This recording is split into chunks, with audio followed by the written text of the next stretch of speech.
Is the US economy in a recession? Politicians and bureaucrats tell you no, it's not. And other people say yes, it is. It is in a recession and probably even a depression. So which one is it? My name is Vitaly and this is my channel Bare Basics Economics, where I give you my take as an economist, as a boring mainstream economist. And in this video you will learn what economics says about this, whether or not the US economy is in a recession. Is the US economy in a recession? Let's listen to the official propaganda. Let's listen to President Joe Biden. First, it's important to start with what we know before this morning's report. Our job market remains historically strong. The report was about GDP, gross domestic product. It was not about job market.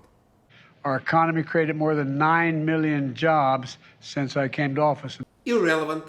Our economy created more than 1 million jobs in the second quarter. Still irrelevant. And our unemployment rate is 3.6%, near a record historic low. GDP and unemployment are two different indicators. They measure different things. Comparing GDP to unemployment, it's like comparing potatoes to music. Secondly, households and businesses, the engines of our economy, continue to move forward. They move forward. Mind you, we don't know where forward is, but we know that they move forward. Now, there's no doubt we expect growth to be slower than last year. No, there's no growth. This year, the US economy fell, declined, contracted. There was no growth, not fast, not slow, no growth. But that's consistent with the transition to a stable, steady growth and lower inflation. Where does he get that? There is no growth, there is no stable growth, there is no low inflation. Inflation in the US is 9.1%, the highest in 40 years. There's going to be a lot of chatter today on Wall Street and among pundits about whether we are in a recession. But if you look at our job market, consumer spending, business investment, we see signs of economic progress. The US economy declined, but President Biden sees signs, visions, hallucinations. But seriously, Biden says that consumer spending and business investments show signs of economic progress. Let's check the document. No, investments fell. Residential fixed investment fell and non-residential fixed investment also fell. And yes, consumption spending increased, but notice that it increased because of food services, accommodations and health care.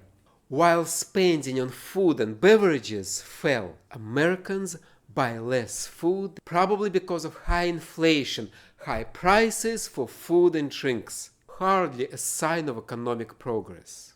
And now let's listen to Janet Yellen, another bureaucrat from the Biden administration. Over the course of the administration, our economy has created over 9 million jobs, and the labor market is now at full employment.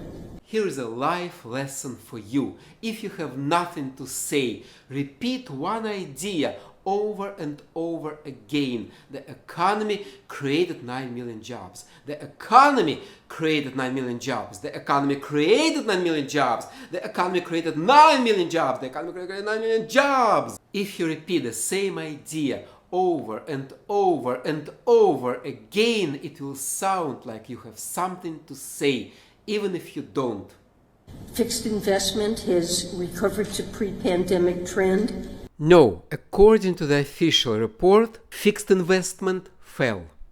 Let me sum up. According to President Biden, a recession is not a recession. High inflation is low inflation, and no growth is steady growth. Is that clear for you? No, we're not redefining recession. You know what? Let's cancel the word recession. This word is too offensive for Biden bureaucrats. Let's call a recession an alternative growth. Does that make any sense to anybody, or is it just me? Now that we got political correctness out of the way, let's talk economics. We measure an economy by GDP, gross domestic product. It's the country's output, the country's production. And a recession is a decline in economic activity. It's when GDP falls. And a recession is announced by NBER, the National Bureau of Economic Research.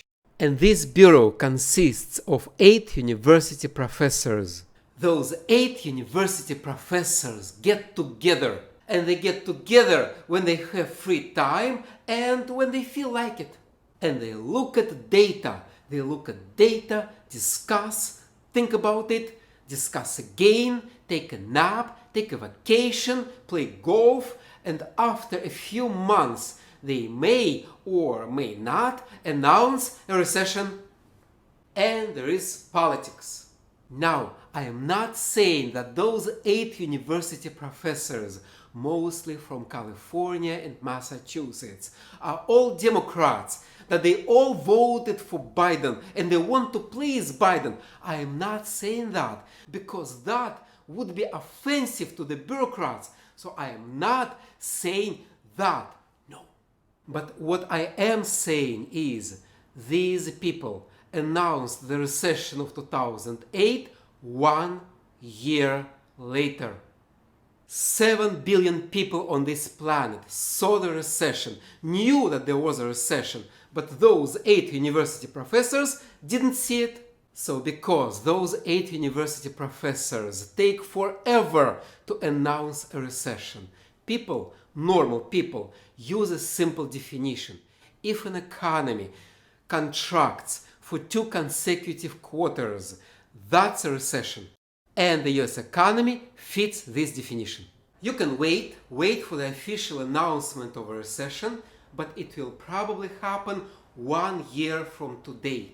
1 year from today will probably be in the 7th wave of COVID, the 2nd wave of monkeypox, and well into the World War III. And then the NBER will say, remember the year 2022? Yup, that was a recession. Or you can assume that the US economy is falling. It's probably already in a recession, and most likely it will get worse, which means that stocks will keep falling. Companies will lay off workers, unemployment will go up, and to make things worse, prices will keep on rising. Inflation will stay high, and governments will be powerless to do anything about it. Why governments will be powerless to stop inflation in the recession? Watch this video. Watch this video and stay tuned for more videos about the coming global crash. I wish you to stay strong and survive the crash.